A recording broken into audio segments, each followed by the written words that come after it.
Hasil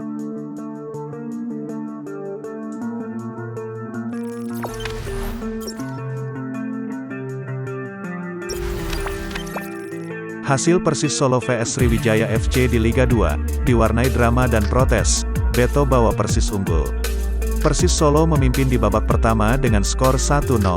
Pertandingan babak pertama yang berlangsung di Stadion Pakansari berjalan dengan tempo tinggi. Di menit ke-7, Hamdi Ramdan hampir menambah gol setelah memanfaatkan bola liar dari Beto, namun placingnya masih mengenai mistar gawang. Pada menit ke-8, Gulam Fatkur Rahman melepaskan sepakan jarak jauh, namun masih menyamping di sisi kiri gawang Persis Solo. Menit ke-20 Sunawan Rusni hampir bisa mencetak gol melalui skema serangan balik, namun tembakannya masih bisa diblok Suwardi Harlan.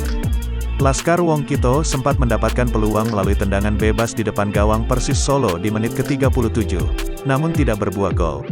Asik menyerang, Sriwijaya FC hampir kembali kebobolan pada menit ke-43. Persis Solo kembali mendapatkan peluang emas setelah Obed Hoiri melanggar Ferdinand Sinaga, namun tidak dapat dikonversikan menjadi gol. Skor 1-0 tidak berubah hingga babak pertama selesai.